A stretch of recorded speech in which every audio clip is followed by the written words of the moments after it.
감사하고 그의 이름을 불러아뢰며 그가 하는 일을 만민 중에 알게 할지어다. 그에게 노래하며 그를 찬양하며 그의 모든 기이한 일들을 말할지어다. 그의 거룩한 이름을 자랑하라. 여호와를 구하는 자들은 마음이 즐거울지로다.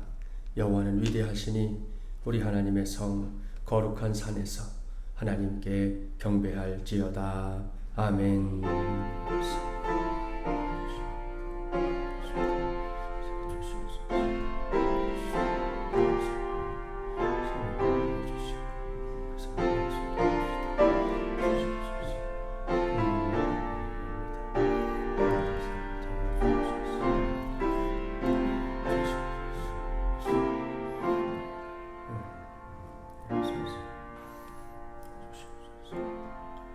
어제나 오늘이나 영원토록 변함없는 사랑으로 우리를 돌보시는 하나님 아버지, 한 주간을 사는 동안에는 우리와 동행하시며 선하고 의로운 길로 인도하시고 거룩한 주일에는 기쁨과 평안 중에 성전에 나와 예배하게 하시니 감사합니다. 주님과 함께하며 예배하는 복된 이 시간, 크신 사랑과 은총을 부어주셔서 저희들의 심령이 만족하게 하옵소서. 특별히 오늘 우리 교회는 청소년 청년 주의를 지킵니다. 이 땅의 동량들입니다. 저들에게 꿈을 주시고 또한 그 꿈을 이루어갈 수 있는 능력도 더하여 주시옵소서. 어려운 때인 것이 분명하지만 지금의 때가 저들에게는 믿음과 실력을 갖추어야 할 때임을 깨닫게 하시고 그 길로 걸어가는 청소년 청년들 되게 하여 주시옵소서. 이러한 열망을 안고 예배 안으로 들어갑니다. 우리 모두를 만나주시고 만져주시옵소서.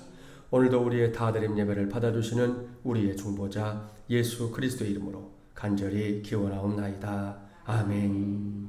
모두 일어나셔서 비전 찬송으로 하나님께 영광 돌립니다.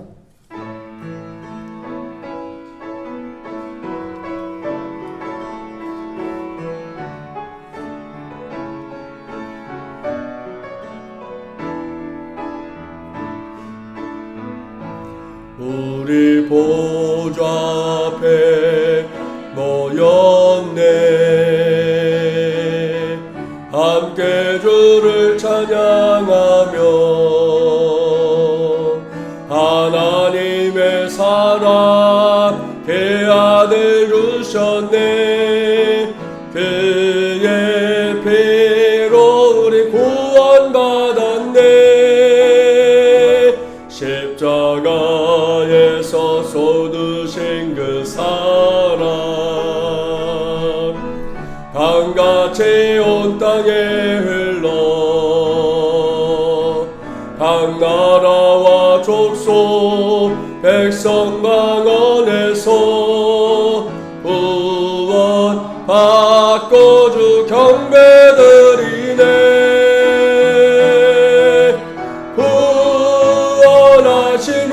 보좌에 앉으신 우리 하나님과 어린 양께 있도다. 구원하심이 보좌에 앉으신 우리 하나님과 어린 양께 있도. 우리 보좌 앞에 모였네. 우리 보좌 앞에 모였네. 함께 주를 찬양하며 하나님의 사랑 그 아들 주셨네. 그의 피로 우리 구원받았네. 십자가에서 쏟으신 그 사랑 강같이 온 땅에 흘러 각 나라와 족속 백성 방언에서 구원 받고 주 경배드리네. 구원하심이 보좌에 앉으신 우리 하나님과 어린 양께 있도다. 구원하심이 보좌에 앉으신 우리 하나님과 어린 양께이 구원하심이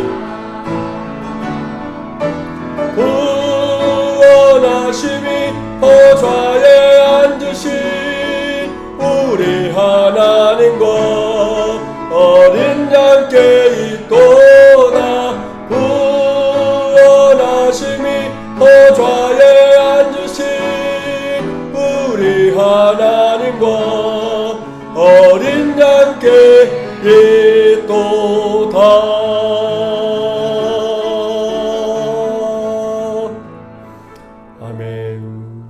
이 시간에는 지난 한 주간을 돌아보며 하나님 앞에 지었던 우리의 모든 죄 온전히 고백하는 시간 갖겠습니다. 하나님 아버지, 한 주간을 살았지만 오늘 삶을 위해서 정말 부족하고 연약하고 해서입니다. 오늘 자비하신 주님, 오늘 자비를 도와주시고 오늘 시간을 우리 잘못하셔서 완벽히 하시는 주님, 거룩히 하시는 주님, 그의 삶을 시간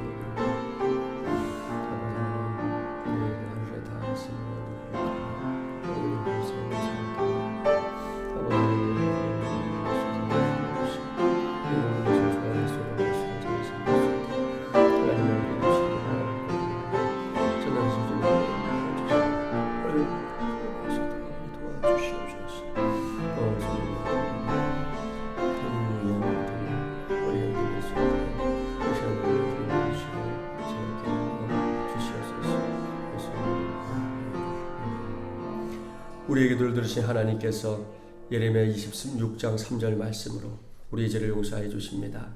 그들이 듣고 혹시 각각 그 악한 길에서 돌아오리라. 그리하면 내가 그들의 악행으로 말미암아 그들에게 재앙을 내리려 하던 뜻을 돌이키리라. 아멘. 나는 전능하신 아버지 하나님 천지의 창조주를 믿습니다. 나는 그의 유일하신 아들 우리 주 예수 그리스도를 믿습니다. 그는 성령으로 잉태되어 동정녀 마리아에게서 나시고 본디오 빌라도에게 고난을 받아 십자가에 못 박혀 죽으시고 장사된 지 사흘 만에 죽은 자 가운데서 다시 살아나셨으며 하늘에 오르시어 전능하신 아버지 하나님 우편에 앉아 계시다가 거기로부터 살아있는 자와 죽은 자를 심판하러 오십니다. 나는 성령을 믿으며 거룩한 공교회와 성도의 교제와 죄를 용서받는 것과 몸의 부활과 영생을 믿습니다. 아멘. 찬송 575장 함께 부릅니다.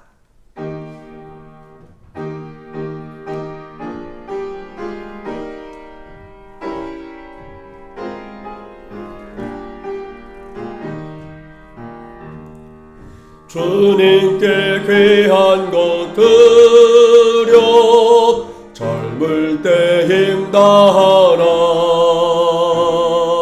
진리의 싸움을 할 때 열심을 다하여라. 모범을 보이신 예수 굽히지 않으셨네. 너희는 충성을 다해 주님을 섬기여라. 주님께 귀한 것 드려 젊을 때 힘다하라. 구원의 갑주를 입고 끝까지 싸워라. 주님께 귀한 것 드려 내 몸과 내 마음도 주 위의 모든 것 바쳐 힘다해 섬기여라.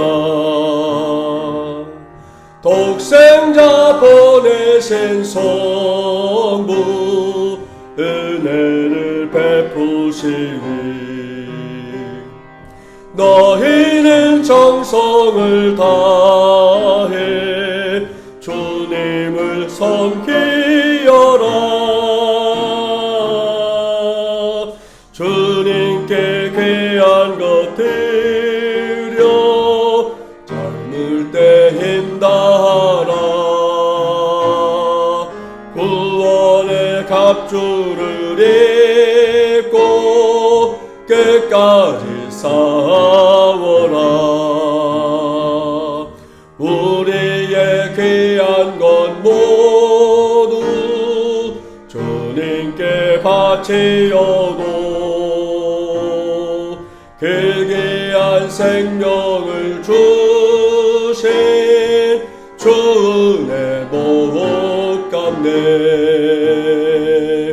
하늘의 영광을 버려 우리를 구했으니 너희는 마음을 다해 주님을 섬기어라. 주님께 귀한 것 드려 젊을 때 힘다하라. 구원의 갑주를 입고 끝까지 싸워라. 사랑의 하나님 아버지, 감사드립니다. 이렇게 좋은 날, 행복한 날을 주시고 천지를 지으시고 다스리는 하나님께 온 마음을 다하여 예배 드릴 수 있게 하시니 진정으로 감사드립니다. 온 세계를 하나님의 계획 안에 주관하시며 다스리시는 아버지, 세계적으로 두려워하고 있는 코로나19 중에서도 하나님의 계획하심이 있고 하나님의 놀라우신 은혜가 있는 것을 저희들은 압니다. 또한 18억 명의 이슬람 인구가 무지한 가운데 지키고 있는 라마단 기간에도 하나님의 계획하심 안에 모든 일들을 성취하고 계심을 알기에 모든 영광을 우리 아버지께만 드립니다. 세계의 모든 교회가 18억 무슬림을 향한 아버지의 애절한 사랑을 알고 함께 기도함으로써 참 주님을 알고 생명의 주님을 아는 그러한 축복의 라마단 기간이 되게 하옵소서. 오늘도 마중물 열람교회를 사랑하시고 귀한 날을 청소년 청년 주일로 지키게 해 주셔서 감사합니다. 이 시간 김진철 목사님에게 말씀을 통하여서 우리들의 마음의 기경들이 부드럽고 사랑이 넘치는 평강의 마음으로 변화되게 하옵소서. 특별히 김진철 목사님 영육간의 강건함으로 붙들어 주시고 함께 동역하시는 김준석 전도사님, 박성애 전도사님, 김명원 전도사님께도 같은 은혜로 축복하옵소서. 이 시간 우리 교육부를 사랑의 주님께 올려드립니다.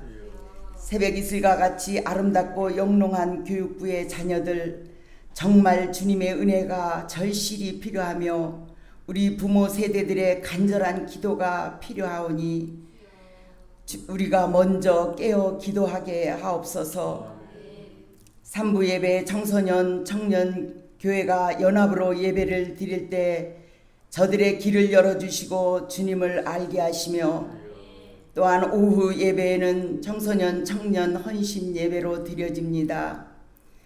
이강혁 목사님을 통하여서 주시는 말씀이 귀한 자녀들을 깨우게 하시고 사랑의 주님을 만나게 하옵소서.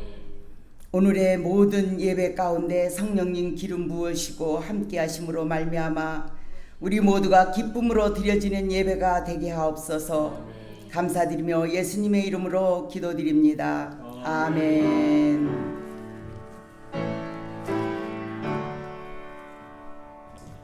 우리 기도를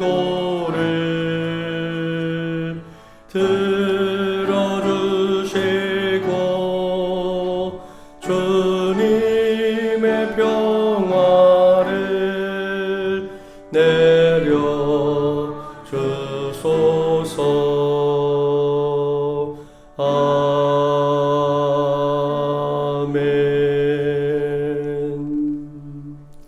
교회 소식 말씀드리겠습니다. 오늘도 많은 예람 오신 모든 분들 주님의 주님의 이름으로 환영합니다. 복된 주님의 날 보내시기 바랍니다.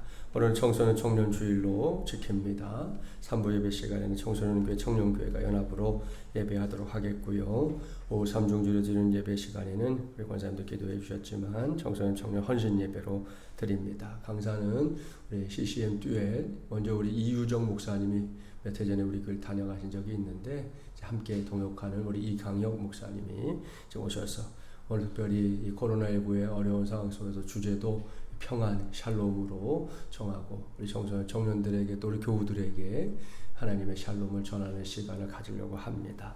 기억하시고 함께 동참해 주시고 헌신 예배 시간에는 봉헌하는 시간이 있는 것도 기억하기 바랍니다. 119 기도운동 계속 진행하고 있으니까요. 우리 느슨해지지 말고 더 열심히 기도에 동참해 주시기 바랍니다. 코로나19 사태가 생활방역으로 전환되었지만 아시는 대로 돌발 변수들이 많습니다. 개인위생관리 잘 지켜주시고 또 생활방역 지침도 준수해 주시기 바랍니다. 지난주에 열렸던 부모와 자녀 세미나 후에 판매됐던 스마트폰으로부터 아이를 구하라 우리 권장희 소장님의 저서 몇 권 넣고 가셔서 로비에 있으니까 혹시 관심 있는 분은 10,000원에 구입하시면 되겠습니다. 정기 모임 및 사회가 안내, 교우동도 살피시고 함께 기도해 주시고 동역해 주시기를 바랍니다. 우리 김남순 집사님이 몇 해 전에 아시는 대로 뇌종양 수술, 큰 수술을 받았죠. 잘 이기고 계셨는데 일부 재발한 부분이 있어서 항암 치료를 받고 있습니다. 그래서 이번 지금 요새 요양병원 더군다나 면회는 일체 안 됩니다. 기도해 주시고 혹시 전화로 또 이렇게 응원해 주시고 지금 두 번째 잘 받아내고 있으니까 마치고 나면 이제 아드님 집에 가서 좀 또 요양했다가 다시 와서 또 치료받고 이렇게 진행될 예정이니까 기도해 주시기 바랍니다. 오늘 김상호 집사님 손자유 권사님 가정에서 야쿠르트 120개 제공하면서 교회에서 오늘은 빵을 좀 준비했으니까 가실 때 하나씩 받아가시면 되겠습니다. 이 예배해 주시는 하나님의 말씀 신약성경 마태복음 13장 31절부터 33절까지의 말씀입니다. 신약 22쪽입니다.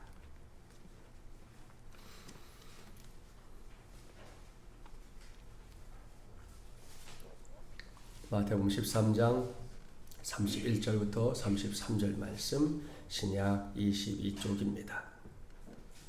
하나님께서 계시한 이 말씀을 봉독할 때에 모두가 아멘으로 받기를 바랍니다. 또 비유를 들어 이르시되 천국은 마치 사람이 자기 밭에 갖다 심은 겨자씨 한 알 같으니 이는 모든 씨보다 작은 것이로되 자란 후에는 풀보다 커서 나무가 되매 공중의 새들이 와서 그 가지에 깃들이느니라. 또 비유로 말씀하시되 천국은 마치 여자가 가루 서말 속에 갖다 넣어 전부 부풀게 한 누룩과 같으니라. 아멘. 보리라 찬양 올려드립니다.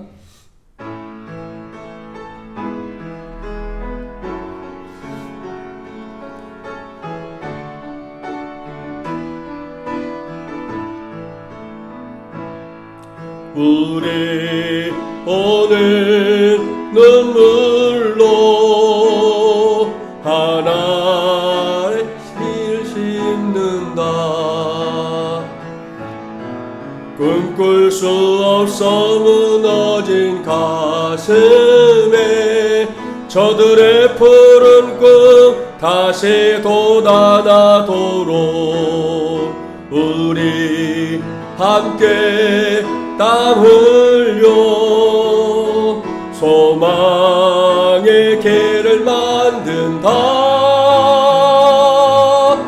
내일로 가는 길을 찾지 못했던 저들 노래하며 달려갈 그 길 그날에 우리 보리라. 새벽 이슬 같은 저들 일어나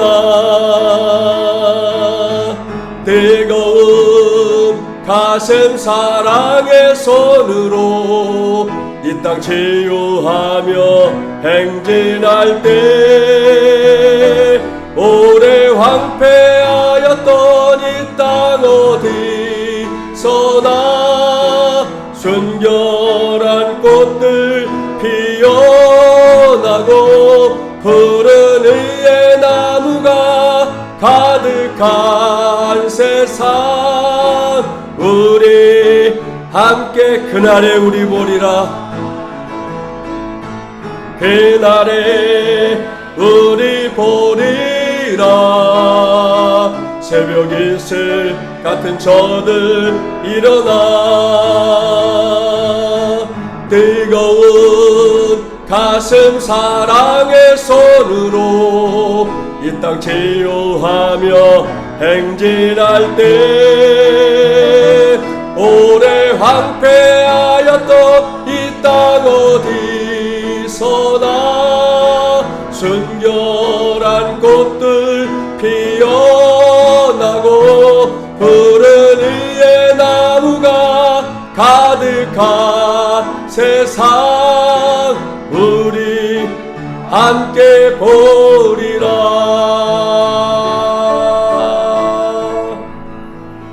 아멘. 기도하겠습니다. 하나님 아버지, 오늘 노래를 부르셔서 주님을 찬양하고 또 주님께 기도했습니다. 이 시간에 말씀 들려주시고 우리가 이 말씀 붙잡고 이 험한 세상을 꼭 승리하며 살게 하여 주시옵소서. 예수님의 이름으로 기도하옵나이다. 아멘. 할렐루야. 오늘 2020년 청소년 청년 주일입니다. 전 세계를 놓고 생각해봐도 또 우리나라와 하나님의 나라를 놓고 생각해봐도 오늘의 주인공들인 이 청소년들과 청년들은 결국 이 장년 세대인 우리의 뒤를 바짝 따르게 될 다음 세대, 이 턱밑 세대, 그렇게 말할 수 있습니다. 지난 주간에도 코로나19와 관련해서 젊은이들을 놓고 긍정적인 이야기보다는 부정적인 이야기가 많았는데요. 그럼에도 불구하고 이 친구들 모두가 곧 우리의 이 바통을 이어받을 사람이라는 거 우리는 잊지 말아야 할 겁니다. 일찌감치 한국 교회 안에서 그런 세대들에 대한 관심을 불러일으키기 위해 만든 것이 이제 5월 셋째 주일 청년 주일인데요. 우리 교회의 경우에는 이제 몇 해 전부터 거기서 한 걸음 더 나가서 청소년 청년 주일이라는 이름으로 이 시기에 집중적으로 살펴주고 또 섬겨야 할 대상의 폭을 좀 확 늘려 놓았습니다.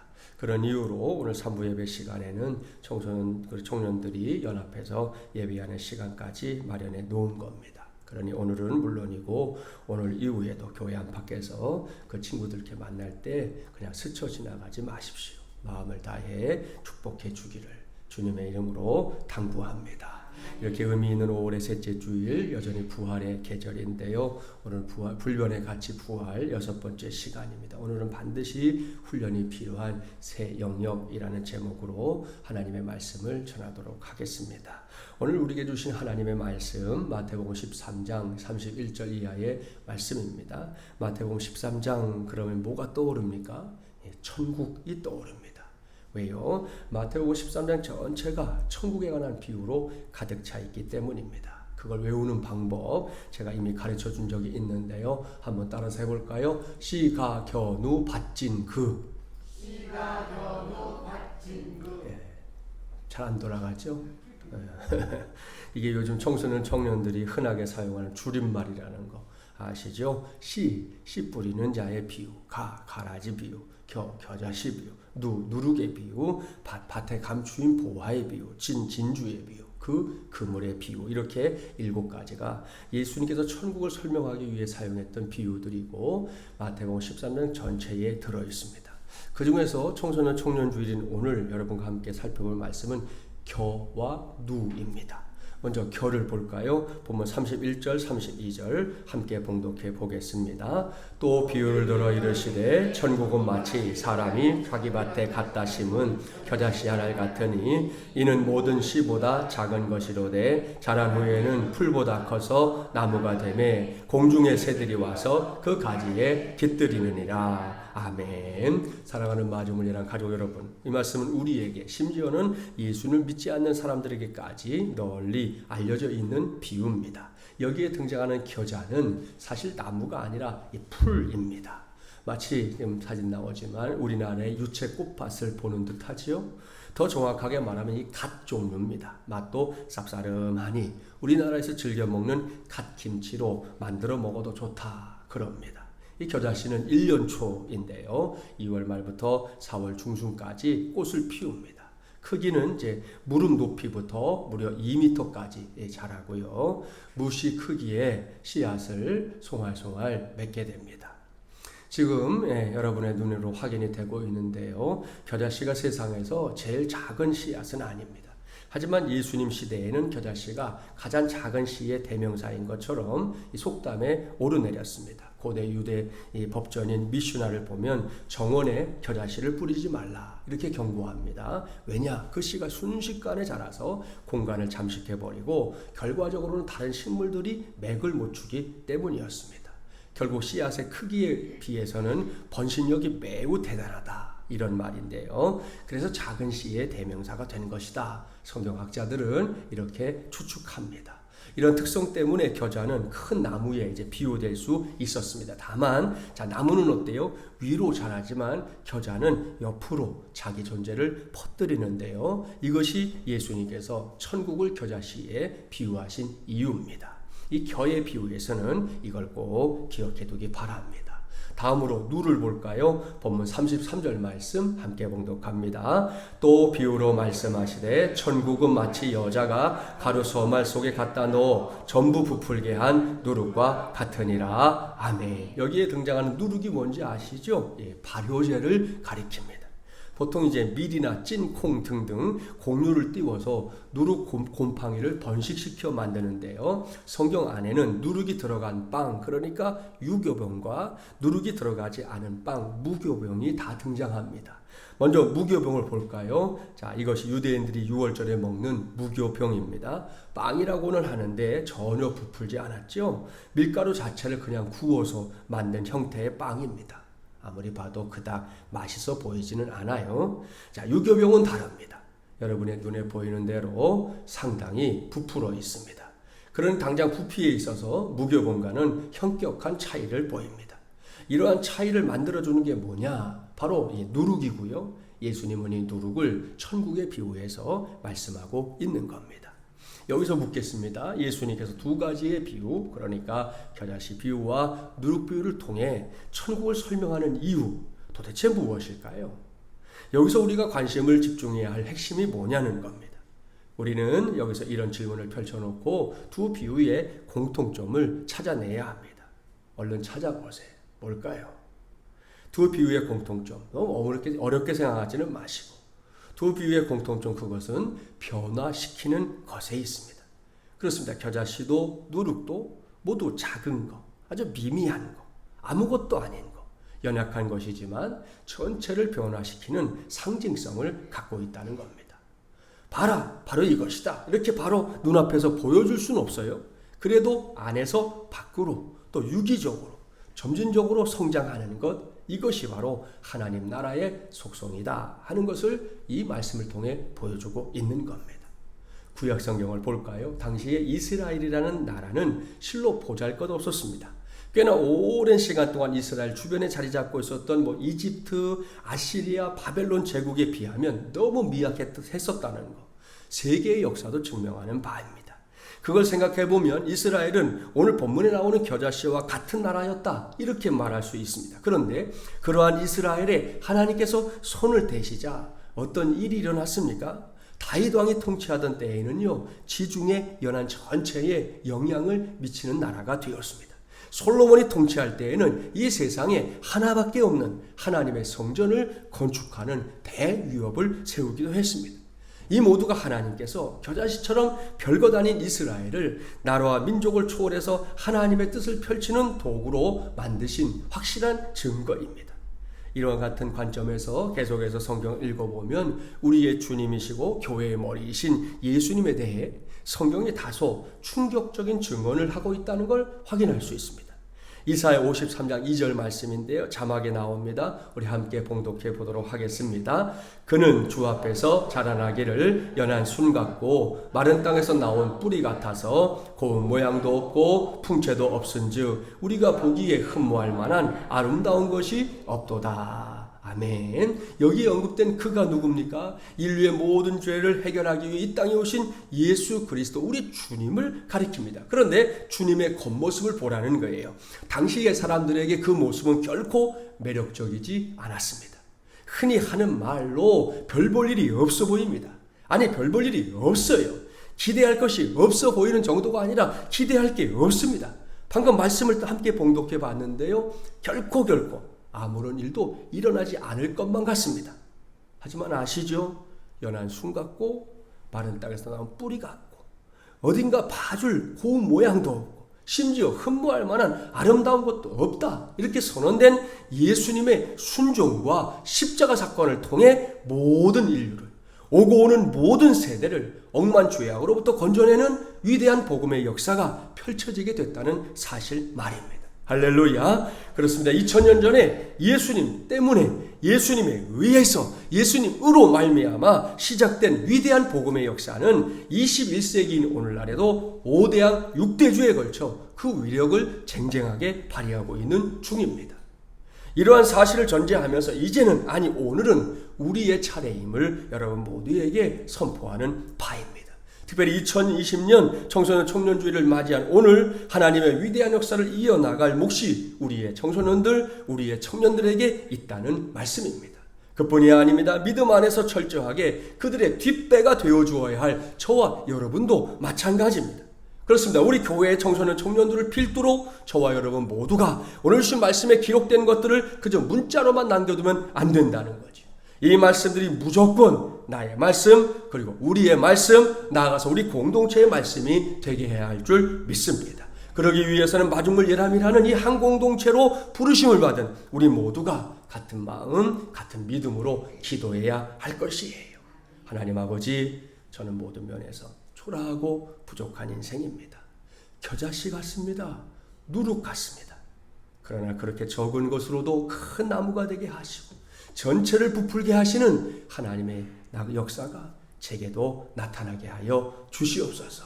우리를 통해 나타나게 하여 주시옵소서. 우리 교회를 통해 나타나게 하여 주시옵소서. 할렐루야. 여전히 어려운 시대지만 그래도 2020년 청소년 청년주의를 맞아 성수주의를 하며 하나님 앞에서 예배하는 오늘 이 시간 이렇게 기도하는, 그래서 꼭 응답받는 저와 여러분이 되기를 주님의 이름으로 축복합니다. 할렐루야. 자, 여러분이 제가 하는 축복 금방 아멘으로 받았는데요. 그 복이 진짜 내 복, 우리의 복, 우리 공동체의 복이 되려면 말로만 되는 건 아니라는 거, 이걸 명심해야 합니다. 종종 무엇이든 이렇게 말로만 하려는 경우들이 있는가 하면 그런 일이 너무나 익숙한 사람들이 있는데요. 그건 할 수 있는 한 꼭 고쳐야 할 일입니다. 왜요? 말로만은 말 그대로 말해서 끝날 일이기 때문입니다. 그 이상도 그 이하도 없어요. 그런 점에서 묻겠습니다. 오늘의 축복이 진짜 축복이 되려면, 우리의 손에 잡히고 붙잡히는 보이는 현실에서 이루어지는 축복이 되려면 어떻게 해야 할까요? 무엇을 해야 할까요?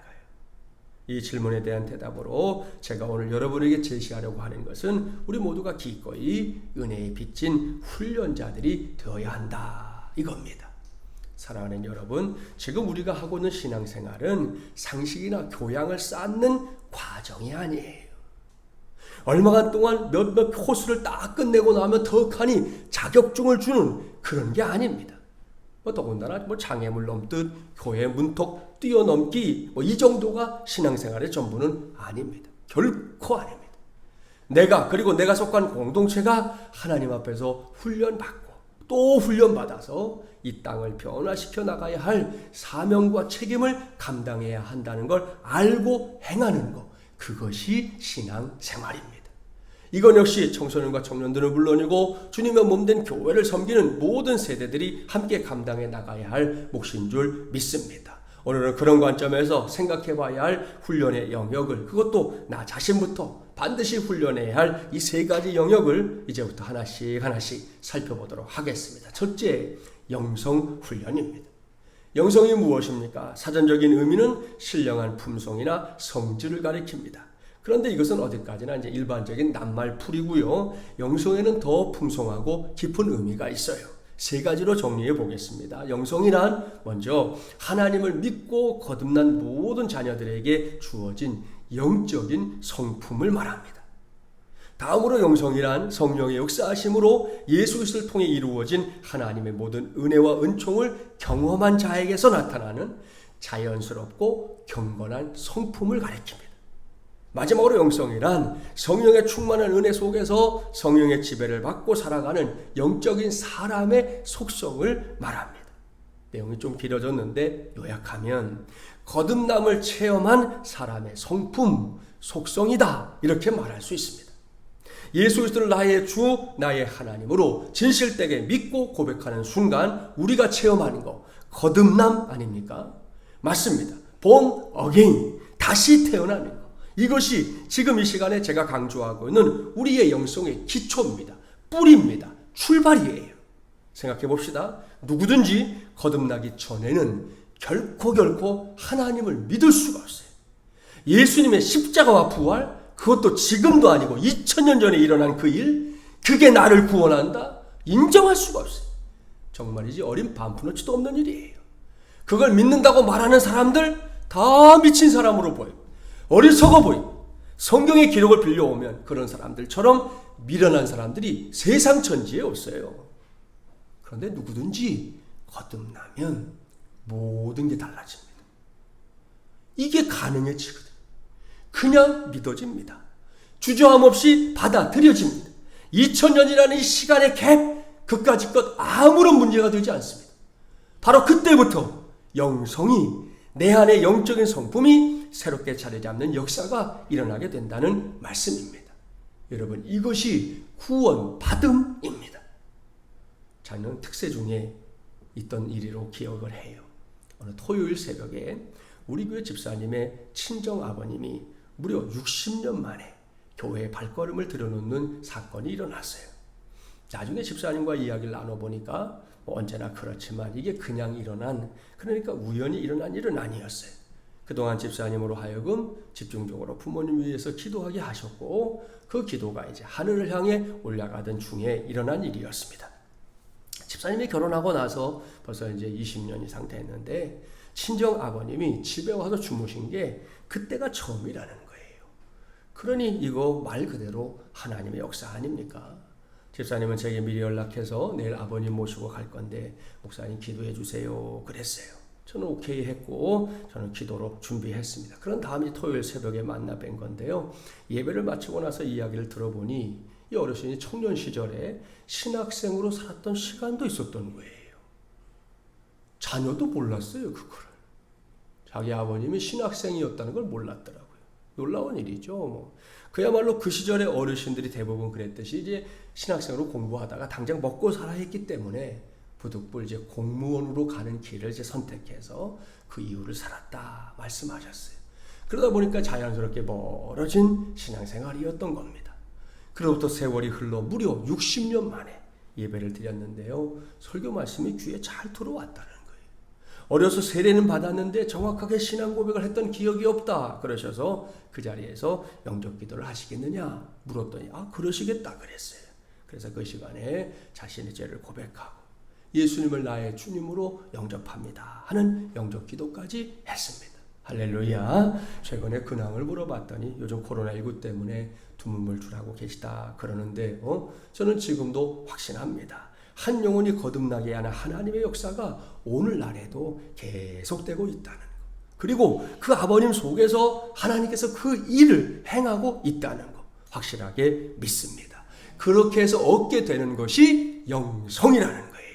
그리고 이 영성은 우리의 육신이 나이에 맞는 성장 과정을 거치는 것처럼 마땅히 성장해야 하는데요. 그 성장의 원동력이 뭐냐? 훈련입니다.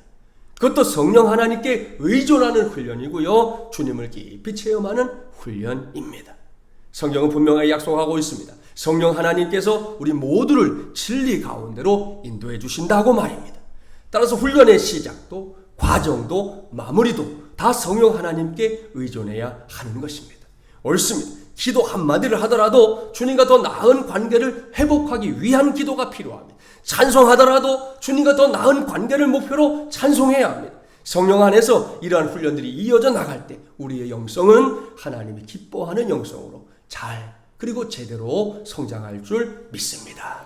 둘째, 균형 잡힌 인격 훈련이 필요해요. 이게 뭔지는 아시죠? 겨자씨가 자라서 큰 나무가 되듯 누룩이 들어가서 전체를 부풀려서 키워주듯 우리의 인격이 예수 그리스도 안에서 예수님을 믿기 전보다 훨씬 더 성숙해져야 한다. 이겁니다. 아울러 균형이 잘 잡힌 인격이 되어야 하는데요. 이 점에 있어서 가장 강조해서 말씀드릴 수 있는 것은 예수님께서 친히 보여주셨던 섬김의 훈련입니다. 여기서 성경 한 곳을 볼게요. 자, 자막에 나온 디모데전서 4장 8절 말씀인데요. 4장 8절 말씀 우리 함께 봉독해 보겠습니다. 육체의 연단은 약간의 유익이 있으나 경건은 범사에 유익하니 금생과 내생의 약속이 있느니라. 아멘. 여러분 이 말씀을 믿습니까? 꼭 믿기 바랍니다. 우리의 육체를 훈련하는 거 분명히 필요하고 중요한 일이지요. 예전에 제가 몇 년 동안 헬스를 열심히 했던 적이 있었는데요. 그 와중에 이제 동기 목사님 가정이 이사하는 일이 있어서 도우러 갔었어요. 그곳에서 이제 뭐 이것저것 옮기는 특별히 피아노 있잖아요, 피아노. 얘가 아주 굉장히 무겁잖아요. 이걸 이제 옮겼어요. 근데 그야말로 뭐 끄떡 없었어요. 일을 마치고 왔는데 제 스스로도 놀라는 거예요. 어딘가 좀 아프고 뭐 좀 옥신거리고 그래야 되는데 이게 멀쩡한 거예요. 그런데 어느 순간부터 운동에 소홀해지니까 그때 힘은 온데간데 없고 제가 몇 해 전에 수술까지 받고 나니까 이제 또 쪼그라들어가지고 이제는 하라고 그래도 못할 것 같아요. 아무튼 이런 유형의 경험들 여러분에게도 대부분 있을 겁니다. 그런데 그러한 육체의 훈련보다 더 중요한 것이 있다는 거예요. 사도 바울은 그것을 경건 이렇게 표현했는데요. 경건은 다른 게 아니라 하나님 앞에서 내 자신을 훈련하는 내 육체 말고요. 이 속사람, 내 속에 들어있는 나를 훈련하는 것을 의미합니다. 따라서 조금 전에 말씀드렸던 이 균형 잡힌 인격을 훈련하는 것과 같은 것이고요. 또 섬김과도 일맥상통하는 단어입니다. 여기서 반드시 기억하십시오. 저도 여러분도 주님의 몸된 교회 안팎에서 이런저런 일들을 감당하며 살고 있는데요. 그럴 때 얼마든지 우리가 직분과 직책으로 일할 수 있겠지만 섬김의 정신을 근본으로 삼지 않으면 그것이 언젠가는 탈이 날 수 있다는 거 명심해야 합니다. 그렇습니다. 지금 우리가 살고 있는 이 시대를 보십시오. 예수님께서 주와 선생으로 행하셨던 세족식의 현장하고 매우 유사합니다. 우리 시대가 그 다락방에 모여 있었던 제자들의 모습과 매우 흡사하다는 말씀이에요. 제자들이 그때 뭘 하고 있었습니까? 다들 팔짱만 끼고 있었습니다. 뒷짐만 지고 있었습니다. 다들 다른 사람이 내게 뭘 해주기만 기다릴 뿐이었어요. 내가 왜 하냐? 네가 해야지. 그런 모습으로 그 세족식 현장에들 앉아 있었거든요. 나는 손가락 하나 까딱하지 않겠다고 말입니다. 그러다 보니 때때로 어이없는 일들 우리의 눈앞에서 이 세상에서 벌어집니다. 여기서 지난 주간 자주 세간에 오르내렸던 뉴스 하나 소개합니다. 이것은 입주민의 갑질을 견디지 못해 스스로 목숨을 끊어버린 한 경비원 아저씨의 사건입니다. 알고 있는 사람들도 있을 텐데요. 저곳이 제가 사는 데예요. 또 저희가 동이 2개인데 102동에 계시던 또 저희가 있는 그 라인에서 일하시던 아저씨예요. 지난 목요일 새벽까지 경비실 앞에 빈소가 꾸려져서 많은 입주민들이 이 아저씨의 안타까운 선택 때문에 눈물을 흘리며 아파했습니다. 저도 가만히 있을 수 없더라고요. 그래서 김전사랑 같이 문상도 다녀왔어요. 이 아저씨는 그동안 경비로서의 사명에 매우 성실했던 사람입니다. 그랬기 때문에 매스컴에 보도된 대로 입주민들이 아저씨의 죽음을 놓고 크게 분노했던 거예요. 처음에는 주차 문제로 가해자 입주민과 아저씨 사이에 싸움이 시작됐는데요. 워낙에 협소한 주차 공간이다 보니 평소에도 2중, 3중으로 주차하는 경우가 허다합니다. 그래서 서로 이제 다른 사람의 차를 밀고 당기면서 주차장을 이용하는 게 당연한 일이었어요. 그 과정에서 경비 아저씨들은 이제 입주민 부탁 받으면 돕느라고 남의 차지만 이렇게 밀고 혹은 당기고 그럴 수밖에 없잖아요. 그런데 이번에 알고 보니까 저 입주민은 평소에도 주차 습관이 좋지 않았더라고요. 저녁에 이렇게 모여서 사람들이 함께 이 아저씨에 대한 이야기를 나누는 시간이 있었는데 거기 얘기 들어보니까 이중 주차하면서 주차 브레이크를 걸어놓고 사라져가지고 이미 여러 사람과 이렇게 다툼이 있었던 사람이었어요. 그런 사람의 차를 이제 아저씨가 좀 밀었던 건데요. 그때부터 욕설과 시비, 심지어 구타와 또 사표 요구까지 이어졌습니다. 지난 화요일에 강북경찰서에서 저희 집에 찾아왔다고 합니다. 제가 집에 없으니까 전화까지 했어요. 왠가 했더니 제가 지난 4월 27일 아침에 출근하는 길에 두 사람이 싸우고 있어서 이렇게 말렸던 적이 있었거든요. 그게 CCTV에 그대로 나와서 제가 누군지 이렇게 찾아가지고 연락을 했던 거였어요.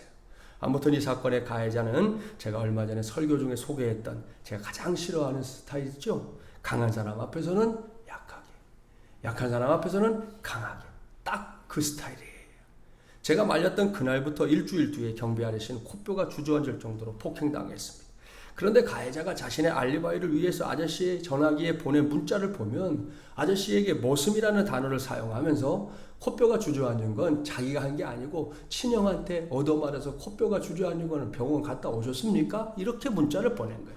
알리바이를 위해서.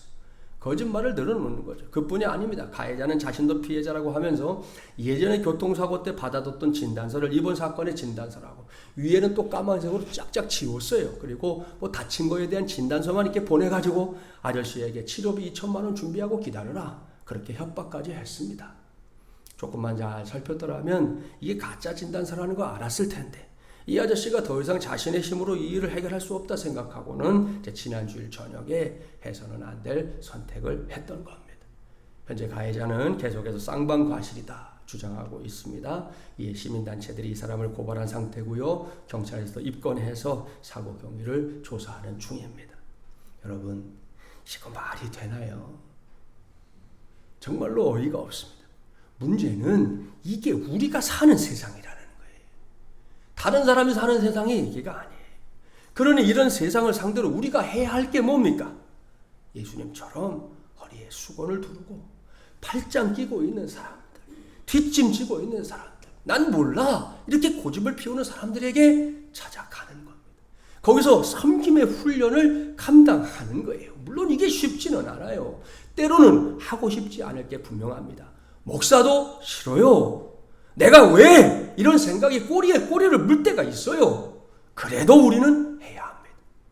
왜요? 그것이 훈련이기 때문이에요.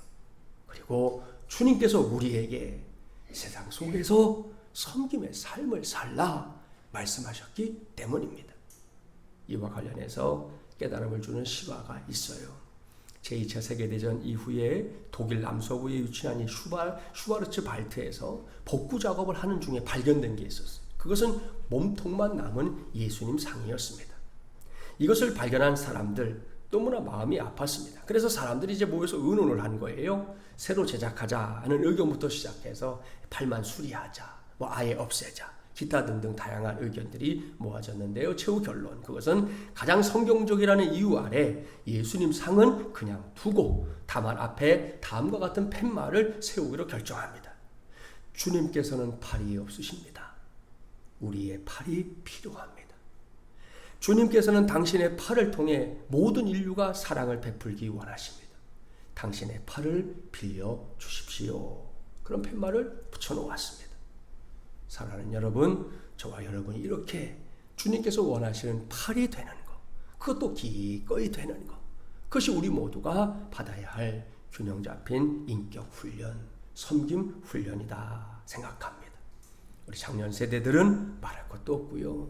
오늘의 주인공들인 이 청소년과 청년들을 그렇게 믿음 안에서 양육하고 세워가는 우리 교회 꼭 되기를 주님의 이름으로 축복합니다. 셋째, 지성훈련입니다. 하나님은 인간을 하나님의 형상대로 창조하셨지요. 그런가 하면 2000년 전에 예수님의 구원 역사가 완성된 이후에는 구원받는 모든 백성들을 새로운 사람으로 창조하셨습니다.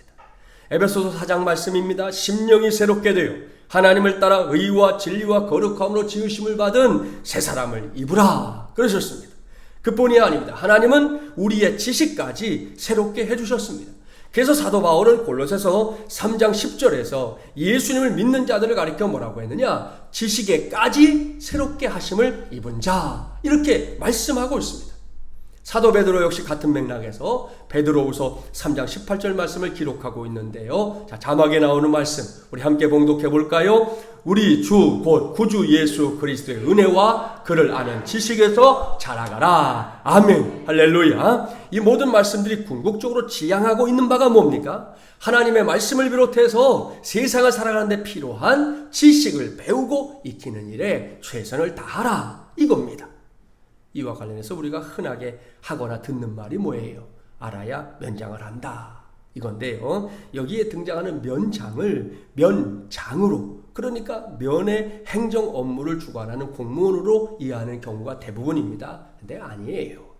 여기서 말하는 면장은 면장, 그러니까 난면자에 담장자를 쓰는 거예요. 무슨 말이냐? 담장을 벗어난다, 이런 뜻입니다. 이게 무슨 뜻이겠습니까? 무지를 벗어난다, 이런 말입니다. 결국 이것은 배워야 한다는 걸, 알아야 한다는 걸 강조하는 단어가 알아야 면장도 한다, 이건데 우리나라 사람들 알아야 동네에 있는 면회에 있는 면장 그거 생각하는, 그게 아니라는 거죠. 그렇습니다. 알기 위해서는 배워야 하고요. 그렇게 배워서 내가 뭘 모르고 있는지 그걸 알아야 한다는 말입니다. 그러면 분명히 이전보다 나은 삶이 가능해진다, 이거예요. 이것은 우리의 신앙생활에도 꼭 있어야만 하는 필수적인 요소입니다. 세상에 있는 어떤 것도 알아야 써먹을 수 있습니다. 모르면 아무리 좋은 것도 결코 쓸 수가 없어요. 스마트폰 하나만 생각해 보십시오. 여러분, 스마트폰으로 할 수 있는 게 얼마나 많은지 압니까? 스마트폰 하나만 들고 있으면 웬만한 업무는 다 처리할 수 있어요. 스마트폰을 살 때 들어있는 설명서를 읽어보면 생각지도 못했던 기능들까지 사용해 볼 수 있는 길이 활짝 열립니다. 그런데 대부분의 사람들이 도무지 알려고 하지를 않아요. 그저 전화 걸고 받고 카메라 찍고 카톡하고 이 정도에서 만족. 그건 기본 중에 기본이죠. 이걸로 스캔도 할 수 있고요, 팩스도 보낼 수 있고요, 은행 업무 말할 것도 없고요, 웬만한 금융 서비스 다 할 수 있고요, 명함관리, 가계부, 일기장, 각종 예약, 콜택시 등등 다 열고 할 수 없을 정도로 많습니다. 같은 맥락에서 저와 여러분이 들고 다니는 하나님의 말씀을, 성경을 그저 스마트폰처럼 일상적으로 사용하는 정도에서 만족하는 건 너무나 아쉬운 일이에요. 제 개인적인 고백이긴 하지만 저는 이 속에 우리가 사는 인생 모든 게 들어있다, 저는 그렇게 개인적으로 믿어요. 따라서 우리를 이 말씀을 더 가까이 하는 일에 하나님께서 원하시는 뜻이 무엇인지를 알아가는 것, 그것이 중요하다는 거지. 제가 언젠가 말씀드렸는데요, 우리의 신앙은 덮어놓고 믿을 때가 있어요. 때로는 신앙의 그러한 모험을, 상식을 뛰어넘는 것을 요구할 때가 있기 때문이지요. 하지만 성경책은 결코 덮어놓고 믿으면 안 돼요. 반드시 펴놓고 믿어야 할 줄 믿습니다. 더군다나 이 성경책 곳곳에 여러분의 흔적, 여러분의 손때, 여러분의 눈물방울 등등이 묻어 있어야 하는 거죠.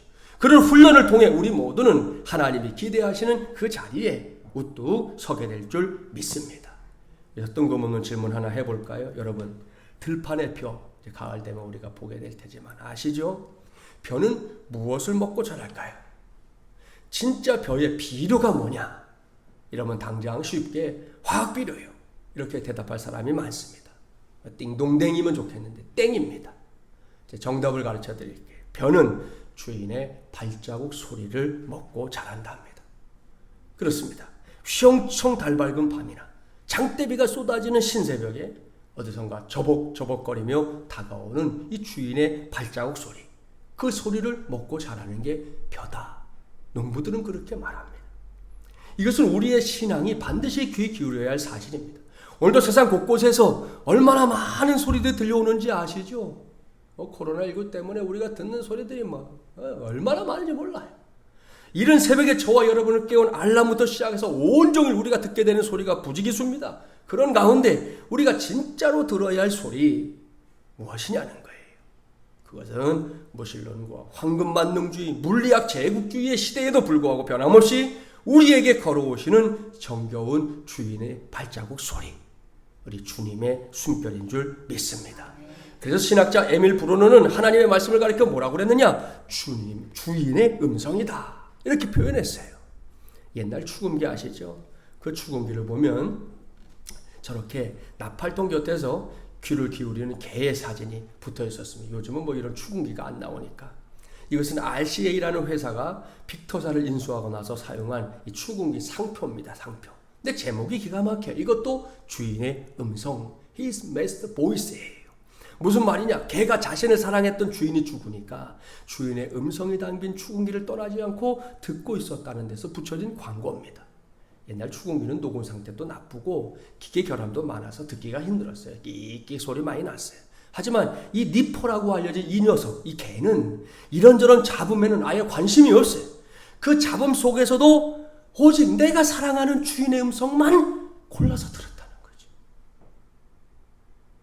그 음성 듣겠다고 저 지글지글거리는 그 추궁기 소리 앞에서 귀를 기울이고 내 주인의 소리, 나를 사랑해줬다 우리 주인님의 소리, 그거 들으려고 했다는 거예요. 그 정도 되니까 뭐 광고에 올릴만 하지 않아요? 오늘은 우리 차례입니다. 다시 말씀드립니다. 하나님은 우리의 지성도 훈련하길 원하십니다. 그저 예전에 왕년에 옛날에 알고 있었던 거 그나마도 이제는 다 까먹은 상태로 신앙생활 하지 맙시다. 특별히 청소년과 청년들은 지금 머리가 팽팽 돌아갈 시기잖아요. 이러한 때에 우리의 지성이 갈고 닦아지는 은혜, 그 복된 은혜 구해야 합니다. 그 과정에서 우리 모두가 꼭 해야 할 것, 그것은 우리도 오직 주인의 음성만 들어야 한다 이겁니다. 무수한 소리가 난무하고 갖은 유혹이 판치는 세상에서도 오직 주인의 음성만을 골라듣는 훈련이 우리에게 필요한 때, 바로 지금이라는 말씀이에요. 코로나19 때문에 우리의 삶에 많은 변화가 일어나고 있는데요. 이번 기회에 다른 것도 해야 되겠지만 만왕의 왕이시오 만주의 주가 되시는 예수 그리스도의 음성을 잘 골라듣는 훈련 꼭 해내는 우리 모두가 되기를 주님의 이름으로 축복합니다.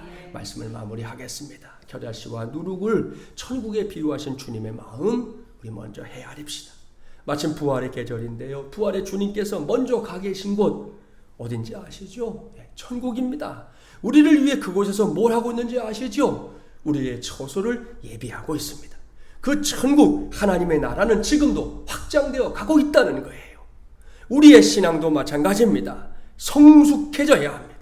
처음의 신앙 그대로 있는 거 그거 결코 잘하는 거 아닙니다. 신앙생활 수십 년 자랑하는데 신앙의 내공은 갓 믿은 초신자밖에 안 된다? 그건 자랑거리가 아니에요. 우리 모두가 신앙의 연륜에 따라 반드시 성장하고 성숙해져야 한다는 거죠.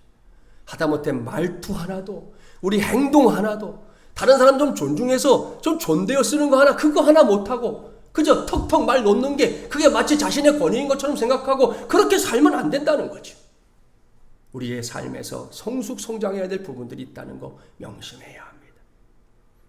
이를 기억하고요. 신앙의 세계에서 반드시 훈련이 필요한 세 영역 우리 잊지 맙시다. 첫째는 영성 훈련입니다. 둘째는 균형 잡힌 인격 훈련입니다. 곧 섬김 훈련이지요. 셋째 지성 훈련입니다. 오늘기에 이 모든 훈련들에 더욱 열심을 내는, 그래서 그 결실로 주님을 크게 기쁘시게 해드리는 저와 여러분이 되기를 주님의 이름으로 간절히 축원합니다. 기도합시다. 하나님 아버지 감사합니다. 오늘도 주님의 은혜로 우리를 불러주시고 이곳에서 예배할 수 있도록 은혜 주시니 감사합니다.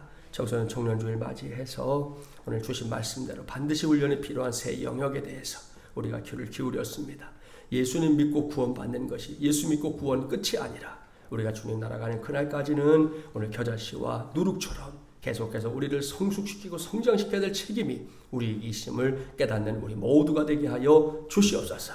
특별히 하나님 아버지 우리가 훈련받을 영성 훈련 또 섬김의 훈련 그리고 나아가서 우리 하나님 앞에 우리가 가져야 될 이 모든 훈련들을 잘 감당해내어서 진정 하나님이 기뻐하시는 열매 이 지성훈련까지 잘 해내서 하나님 말씀을 깨닫고 아는 기쁨으로 살아가는 우리 성도들 되게 하여 주시옵시고 특별히 오늘의 주인공인 청소년 청년들이 그와 같은 신앙 안에서 자라가게 하여 주시옵소서.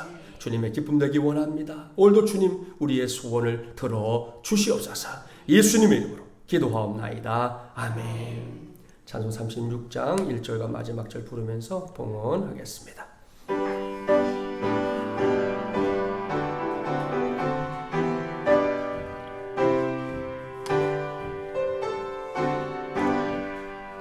주 예수 이름 높이요 다 찬양하여라. 백멸육관을 들여서 만유의 주 찬양. 백멸육관을 들여서 만유의 주 찬양. 주 믿는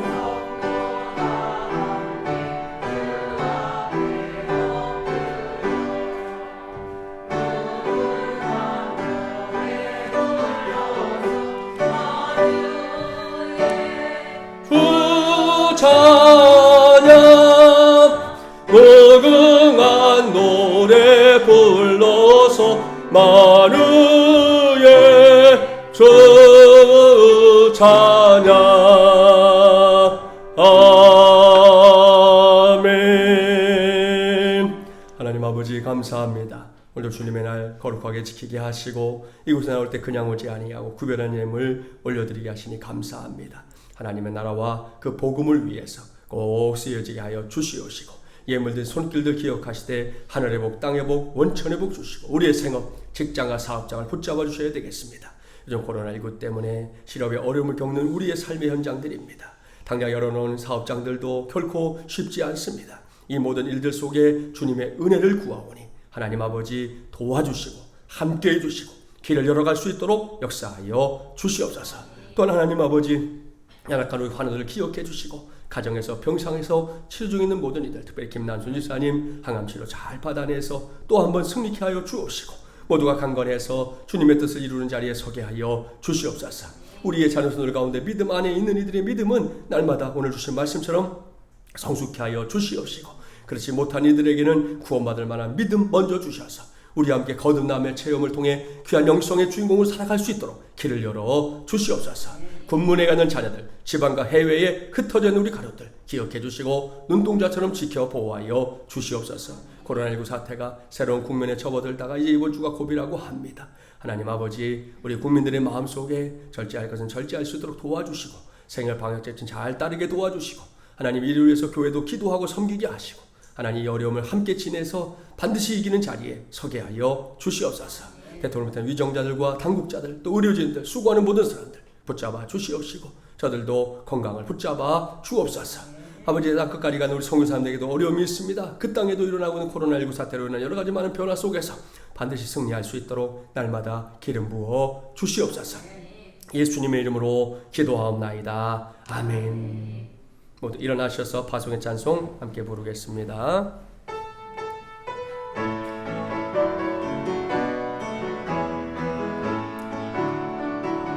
주 하나님 독생자 예수 날 위하여 오시었네. 내 모든 죄 용서하시고 죽음에서 부활하신 나의 구세주 살아계신 주 나의 참된 소망 걱정 근심 전혀 없네. 사랑의 주내 갈 길 인도하니 내 모든 삶의 기쁨 늘 충만. 살아계신 주님 살아계신 주 나의 참된 소망 걱정 근심 전혀 없네. 사랑의 주내 갈 길 인도하니 내 모든 삶의 기쁨 늘 충만하네. 아멘. 사랑하는 여러분, 우리 모두 다시 세상으로 가야 합니다. 오늘 주님의 말씀처럼 하나님의 나라는 성장하고 성숙해 가는 겁니다. 그것이 바로 우리의 몫이요 그 일을 감당함으로 우리 이 세상 한복판에 하나님의 나라를 세워가야 될 사람들이라는 거 기억하시고 오늘도 그 사명 감당하기 위해 나가십시오. 우리 하나님 우리의 길 인도하여 주십니다.